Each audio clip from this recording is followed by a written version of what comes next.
Friends, some time ago, a certain postmaster in the United States came to see me. He had received a letter that was addressed simply to the good Lord. So he brought the letter to me. Oh, do not be surprised that I'm addressed that way. You'd be surprised in how many American homes it is said, "Good Lord, is he on again?"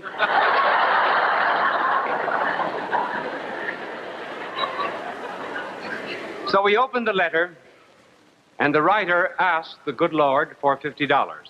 The postmaster said, "What do you think we ought to do about it?" I said, "Well, in order that he will not lose faith in divinity, I will send him 25.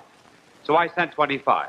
2 weeks later, the postmaster came back with another letter addressed to the good Lord, and the writer said, "The last time I asked for $50. I am asking for $50 again. Only this time, please send the money through Cardinal Spellman, because Bishop Sheen cheated me out of 25.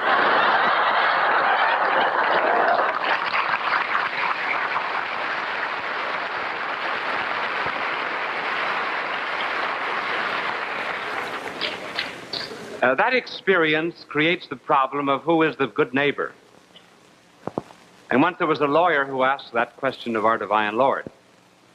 The lawyer first asked what he had to do to be saved, and our blessed Lord asked him what the law read, and after saying that he had to love God and the neighbor, then the lawyer said, "But who is my neighbor?"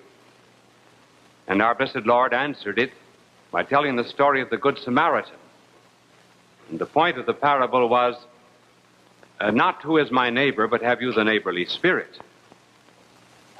In other words, instead of asking, is this a worthy object of charity, our blessed Lord implied we should ask if we are a worthy subject. And that parable of the Good Samaritan, as the Savior told it, was about a man who went down from Jerusalem to Jericho. And one does go down from Jerusalem to Jericho. It's a distance of about 24 miles. And the descent is about 3,000 feet. Jericho is about 600 feet below the level of the Mediterranean. There's only one part in that road where there could possibly be an inn. There's only one place where there's water, and there's only one place where there's a plateau. Everywhere along that road that is still called the Bloody Road, it is possible for robbers to hide. I remember some years ago I was going down that road, and I stopped at an inn. And there was an Arab at the inn, and I said, "Did you ever hear the story of the Good Samaritan?" He said, "No." And I said, "You know, you're losing good business because everybody else knows the story of the Good Samaritan. This is the end to which he was brought." So I asked for a bucket of paint. He gave me a bucket of red paint, and I painted the sign, "The Good Samaritan Inn." Well, our blessed Lord told the story of the man who went down from Jerusalem to Jericho, was attacked by robbers, left half wounded, and a priest and a Levite passed the wounded man by, and then this Samaritan, a member of the despised race, took the man on his beast, brought him to the inn, poured in oil and wine into his wounds, and gave the innkeeper 2 days' wages, and asked the innkeeper to care for him, and then said, "I will come back again and pay you what I owe over and above what I have given you." And the Good Samaritan was the one who had compassion on the wounded man. Such was the parable, which you know very well. Now let us modernize it and break it down into the problem of modern social work and social problems in general. There are 4 questions that we may ask. First, who creates social problems?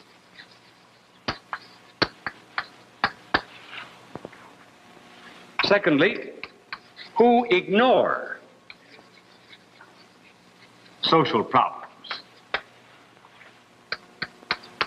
3, professional workers. And 4th, oh yes, after professional workers, I should say those who work out of duty. And 4th, the real solution, which is love, in contrast with duty. First, who creates social problems? Well, the original social problem in this parable was created by an act of violence, namely the robbers. And almost all social problems today are created by violence. The Second World War of ours begot 63 million refugees, many of whom threw themselves upon the earth as something more friendly than the hearts of men. 2 million refugees have crowded out of the eastern zone of Germany into the western zone for aid. They were the victims of violence. 2 million Chinese have come down from communist China down into Hong Kong, where there's an attempt made now to care for them. It's interesting that all the refugees are out from the lands of communist violence. Nobody is a refugee going back into those lands. Not even the communists who are arrested when they're in this country and are offered an opportunity to go to Russia rather than to go to jail. They always say, no, sir, I'll take an American jail, but I'll not go back to Russia. And then there's another kind of violence that creates social problems.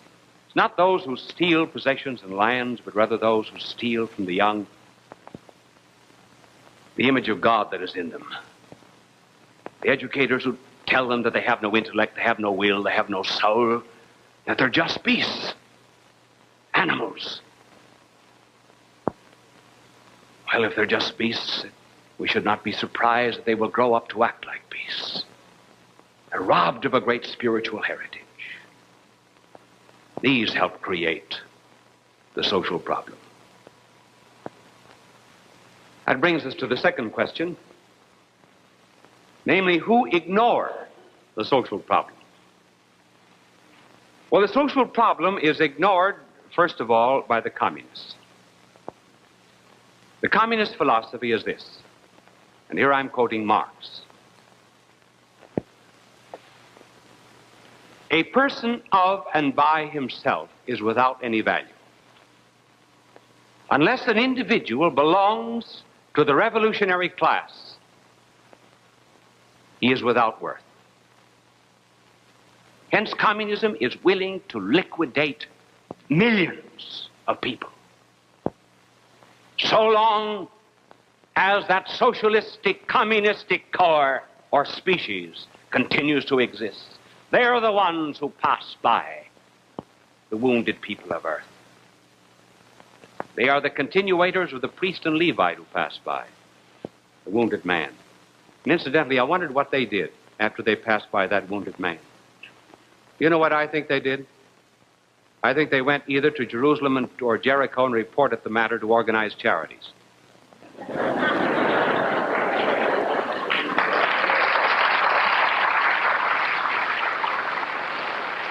After first filling out 5 long blanks. Then there are others who ignore the social problem.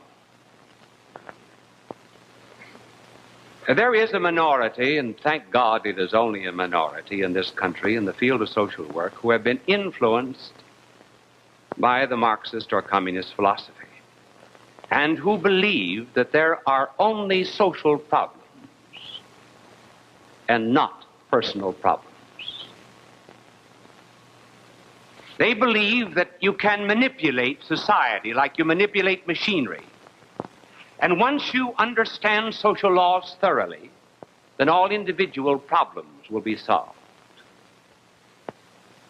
This is not the truth. The only way one can ever remake society is by remaking persons.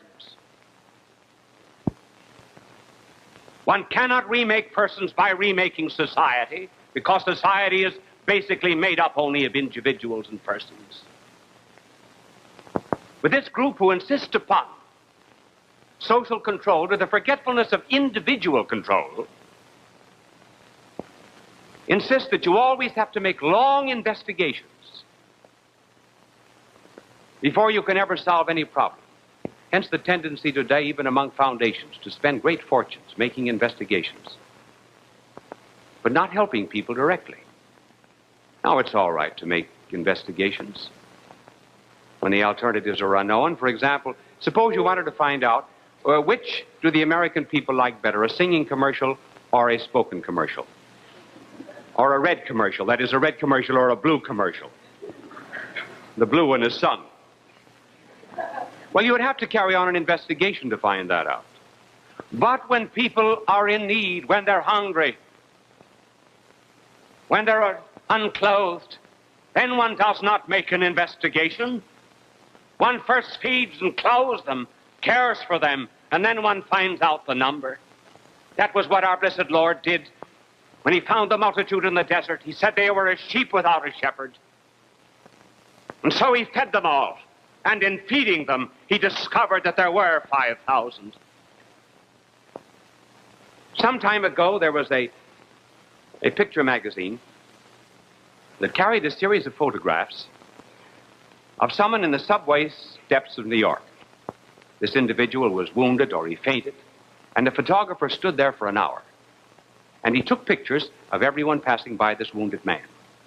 The pictures appeared in this magazine in order to indicate that no one was interested in the individual. Why didn't the photographer help?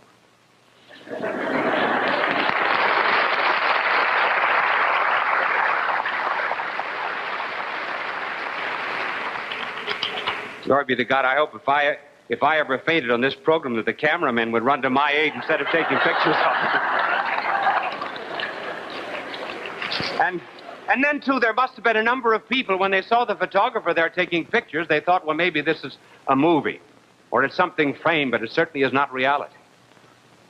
But these are the people who pass by, the wounded of the earth, because they're more interested in this fictitious social than they are in the individual and in the person himself.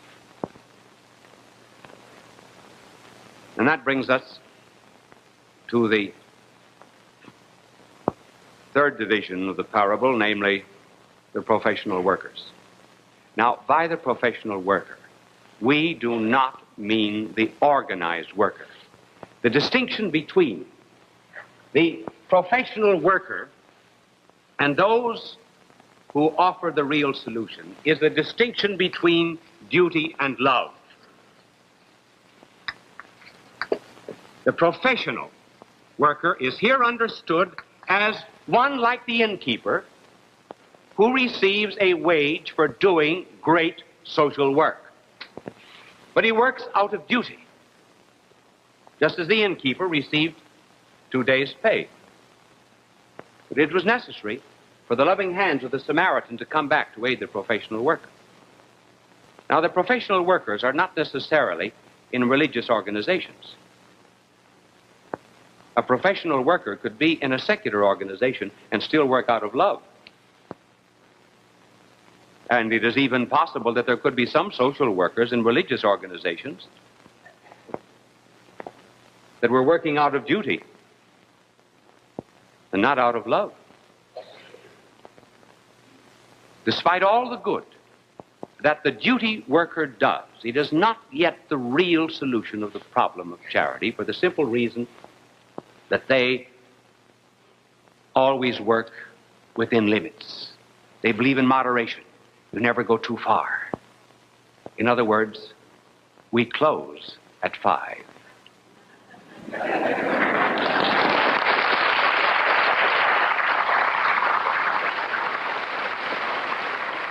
You say that there is that the family has not had food in 24 hours and you have no coal? Well, sorry, this is Washington's birthday, and call us on Monday and we will handle your case. There is apt to be that danger of moderation, which is not the way of love and charity. And incidentally, too, it is well for the people of a democracy to realize that they must not throw all the burdens of social workers, of social problems, upon professional workers and professional organizations. Suppose I had an automobile and I gave the right to drive the automobile to the governor. I gave the right to fill the air with hot air to the ward leader. I gave the right to buy gas to the lieutenant governor. Well, it wouldn't be long until I would no longer be free to drive the automobile.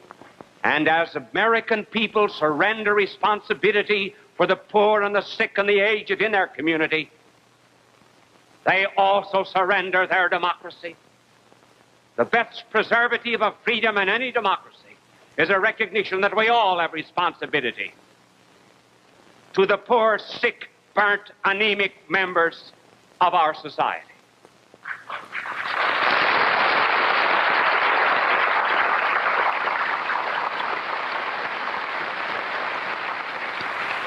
The real solution is the solution of love. The Good Samaritan who had compassion.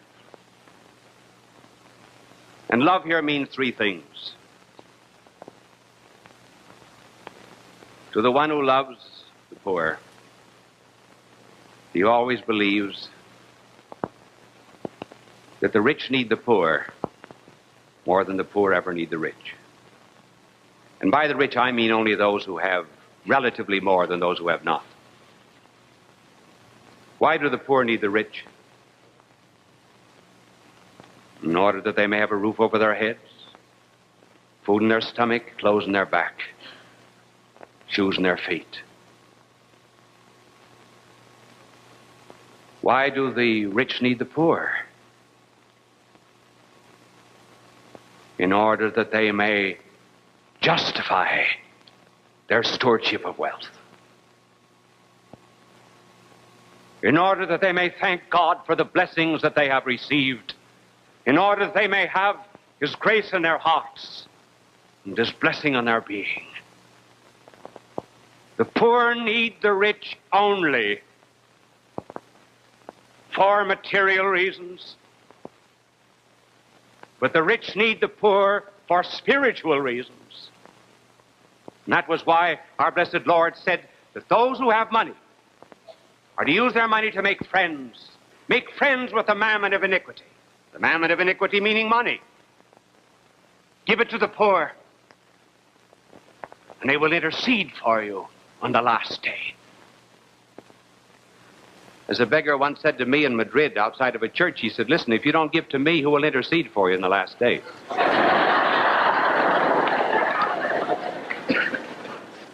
And then those who love also have a different way of handling the poor than anyone else. This is the way most of our charity and philanthropy is. It's vertical. This is a house. It's a...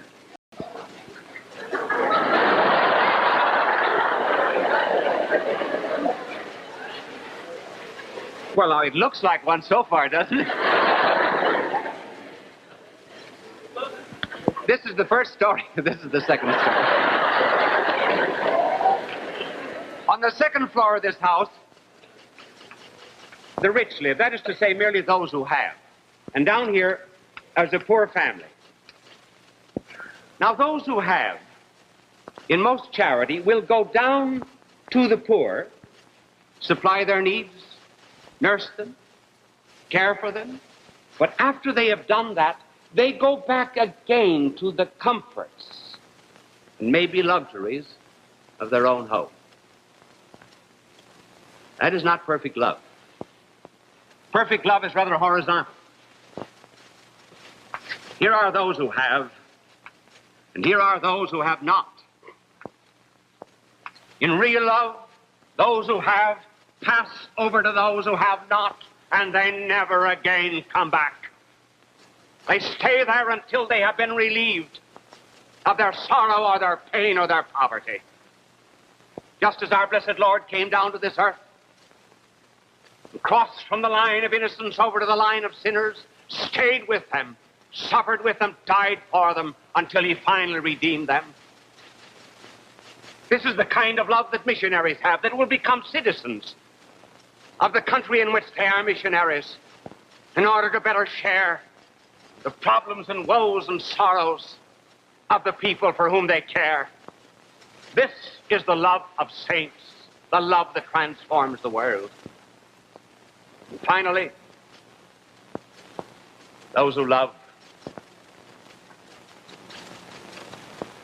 know that everything must be done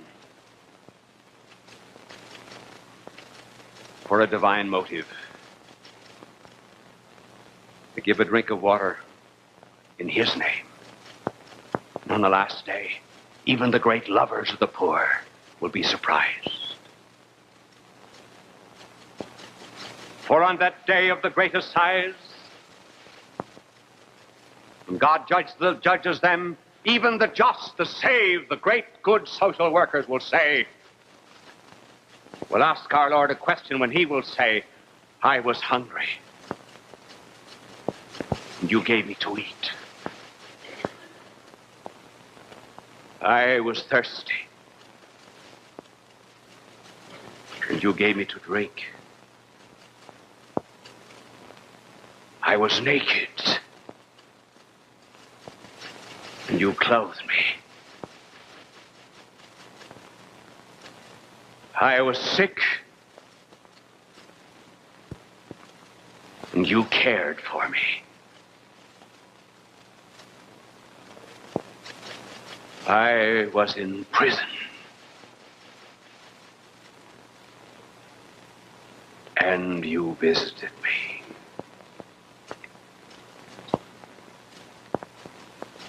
These great lovers of the poor, who did things in his name, will be surprised that he was so pleased. And they will wonder when. The nurse will wonder when. And she will ask when. You mean when I took care of patient in room 238? You mean this file number 164? I cared for you. And the Savior, when they ask when, will say to them,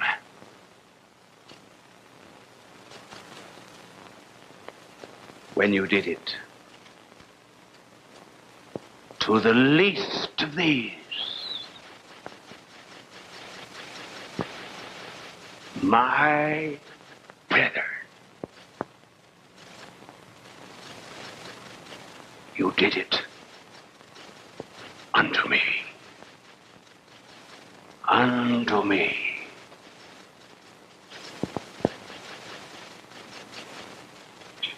When people die, their friends ask, how much did they leave?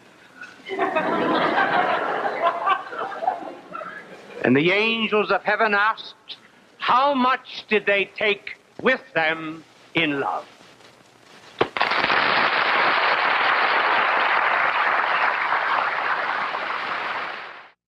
It began here, in the upper room, 2,000 years ago. This is my body. This is my blood.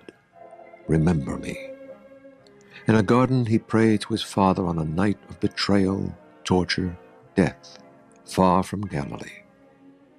When taken from his rack of torment, in a borrowed grave he lie. On the third day the angel said, he has risen. He did not die. After sharing with friends, he rose to the Father, leaving his spirit love to guide our journey. For he is the Alpha and the Omega, the beginning and the end, together again. People of all faiths recognize Bishop Fulton J. Sheen as one of the greatest communicators of the 20th century. He was born in El Paso, Illinois, in May of 1896. As a young boy, he knew he wanted to be a priest. He served as an altar boy at St. Mary's Cathedral in Peoria, Illinois. At St. Viator College, his education and debating skills taught him the skills he used throughout his life. His unique ability at being natural and at ease in front of any audience was noted early in his ministry. He was ordained in 1919 and went on to become one of the best-known and greatly loved priests in church history. He wrote 96 books and hundreds of articles and columns. He broadcast numerous radio and TV programs. People from all faiths watched him on television because he was told by her parents to pray because there had been so many misfortunes and sufferings in the family. And so the little child prayed and said, Dear Lord, my brother has the mumps. Her sister fell off the bicycle and broke her leg. And my older brother has pneumonia, and Daddy lost his job. So, dear God, please take care of yourself, because if anything happens to you, we'll all be in the soup.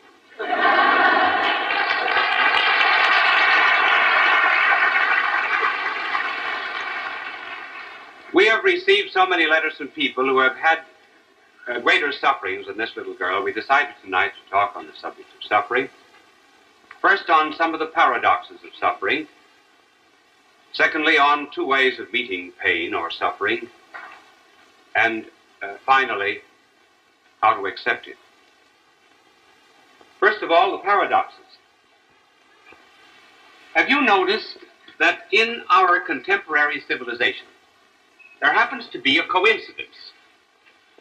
First of all, of great material prosperity, and at the same time, a tremendous amount of inner and mental discontent. First of all, we do have material prosperity. The per capita income of the United States is around $1,750. In China is $26 a year. But along with that, there's an inner unhappiness.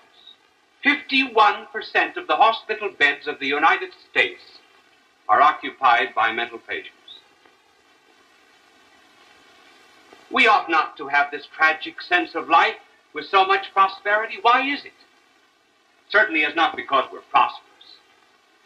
It can only be because, to a great extent, we are assuming that all we need to be happy is some external prosperity. In other words, we've made our philosophy a philosophy of having, rather than a philosophy of being. And the reason there is this inner discontent and unhappiness is because man is trying to put the infinite into the finite. This is the mathematical symbol of the infinite. This is the symbol of the finite.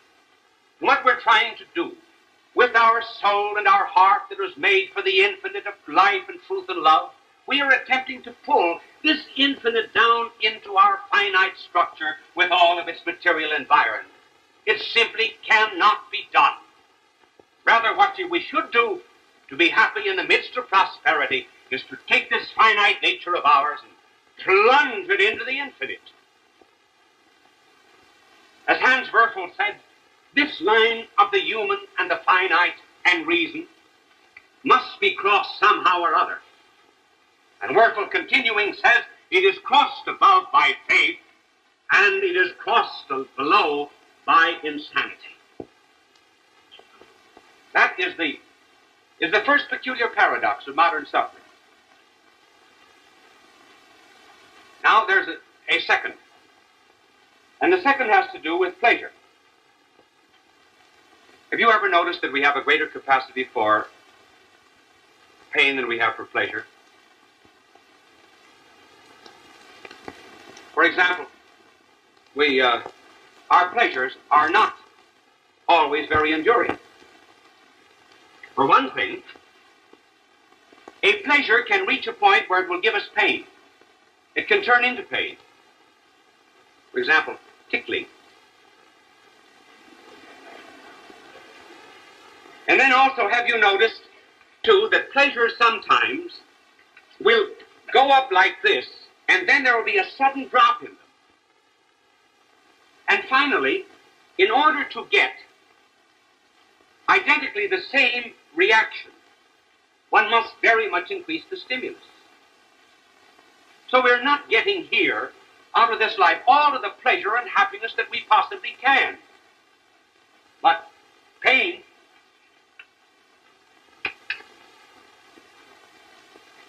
it seems, could very quickly reach an end, and yet somehow it reaches that end that we anticipated, and we still bear it. We go to a dentist, and we feel that if he drills 5 minutes more and goes 6 feet deeper, I just can't stand it. We stand it all right. And then he continues to bore, and we know he's going to hit oil. We stand it.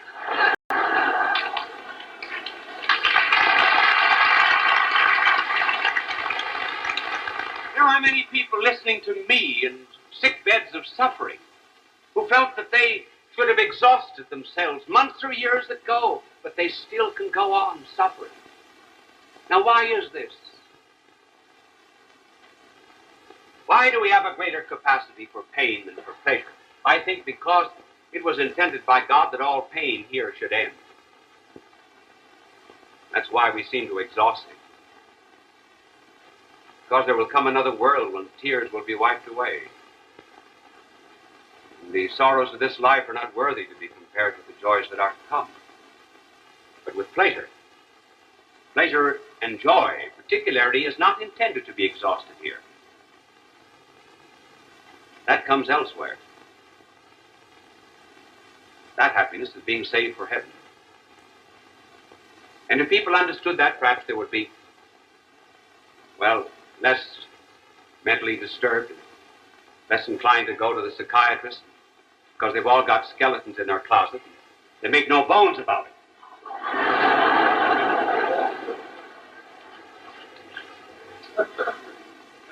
That brings us to the double reaction to pain. There are two possible ways of enduring pain. As Stevenson expressed two ways of looking out of prison bars. Two men looked out through prison bars. The one saw mud, the other stars.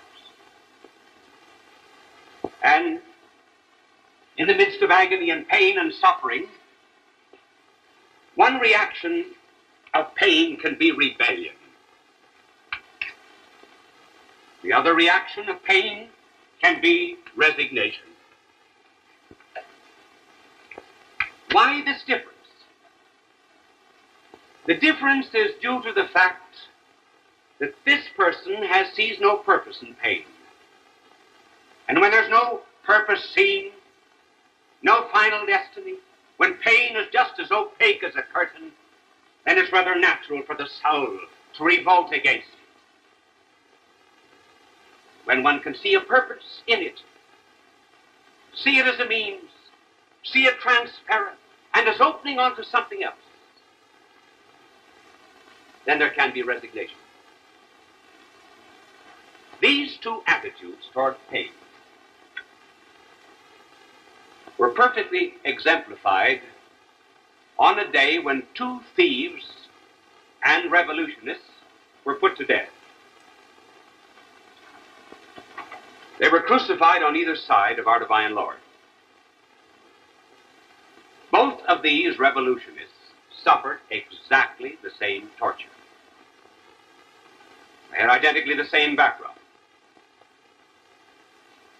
When they each felt the impress of the nail in their hands, when the crucifixion began, they blasphemed. And then when finally they had mounted their crosses,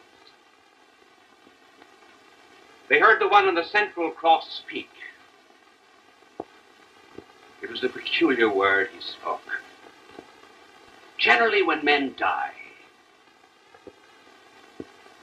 they either protest their innocence,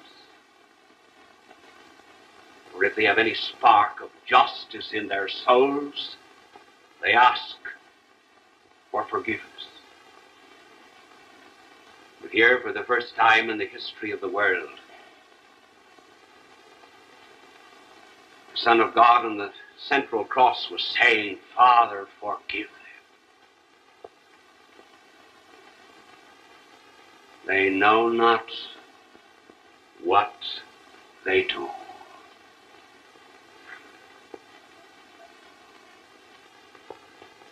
When the thief on the left heard this cry, he suspected that there on that central cross was power.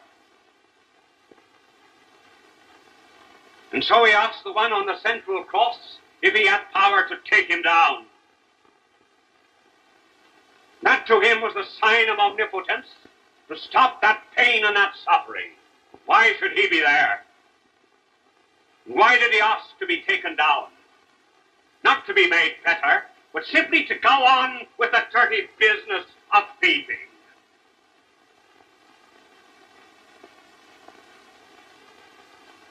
But the other thief, When he heard that prayer from the central cross, he immediately began to see a relationship between his sufferings and his guilt. His background as a blackguard, a revolutionist, and a racketeer.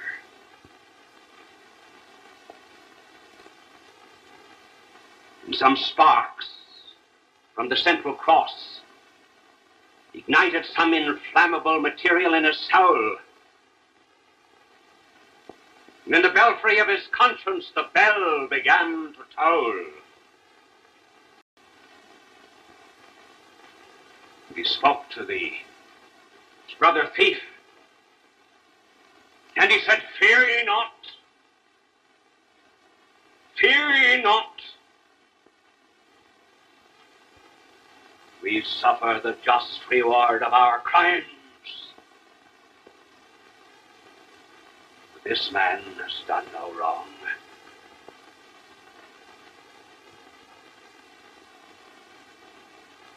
Then he uttered a prayer. And turning to the divine Savior on the central cross, he said, "Remember me. Remember me when thou shalt come into thy kingdom." Kingdom? This one who apparently was a fellow criminal, the thief, looked at a crown of thorns and saw there a royal diadem. The nail was to him a scepter of power and authority. His crucifixion was his installation, his blood was his royal purple. And he asked only to be remembered. And there came back this day thou shalt be with me in paradise.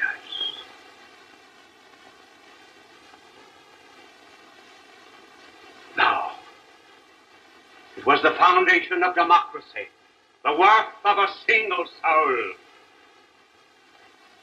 Thou shalt be with me. I always wonder why he said in paradise. Be with him is paradise. And the thief died a thief, for he stole paradise. And paradise can be stolen again. And from these two reactions, we see the one that is to be chosen. The two ways in which pain can be used. Pain can be used, first of all, in expiation. That is to say, for our own failings and sins. Secondly, in reparations, for the failings and the sins of others. First of all, expiation. I can remember when I was a boy, about 8 or 9 years of age, my brother and I were playing a ball in the backyard, and we threw a ball accidentally through the neighbor's window. And Mother heard it, and she called us in. And she sent us to our piggy bank. And she made us take the money out and go over to the man next door and give him the money for the broken window. And also ask him to forgive us. Now, why shouldn't we just ask to be forgiven? Because we broke a window. People think that when they do anything wrong, all they have to do is be forgiven. Oh no, we disturb an equilibrium, an order. That order often has to be redressed. For example, if I stole your watch, if I stole the watch of one of these operators here, if I could get close enough to this cameraman and steal his watch here, and then I would say to him, "I'm awfully sorry, I stole your watch. Will you forgive me?" He says, "Yes, I forgive you." But he says, "Give me back my watch." Well, so it is if we have sins And who, in the name of God, hasn't? Well, we can ask the good Lord to take the pains, come to us in expiation and redress and atonement for all the wrong that we have done. We put down our foot, for example, 3 times in illegitimate, sinful pleasure, and to get back there to do right again, we've got to put our foot down in pain and be like little doggies with our tail in back of us. And then when we reach this point, then only can we begin to do good. That's one way pain can be used. And the second way in which it can be used is in reparation. And here we offer it up for others, not just for ourselves. How often, for example, in the physical order, doctors will graft skin. If we burn our face, from our back to our face, to restore our pristine elegance. If a person is suffering from anemia, doctors will transfuse blood from an anemic member of society to the healthy member of society to the anemic person in order to cure the person of that condition. Now, if it's possible to transfuse blood, don't you think it's possible to transfuse prayer? If it's possible to graft skin, is it not possible also to graft some reparation, some sacrifices? We live in a world in which we do not grow the sheep, for example, though we wear woolen clothes. Others help us. So it's possible to take our sorrows, our disappointments, and the jealousies and the hatreds of others and turn them all back again as the thief at the right did, in order that someone else might be saved. That's reparation. Why should we offer up our sufferings in expiation or reparation? Simply because we love.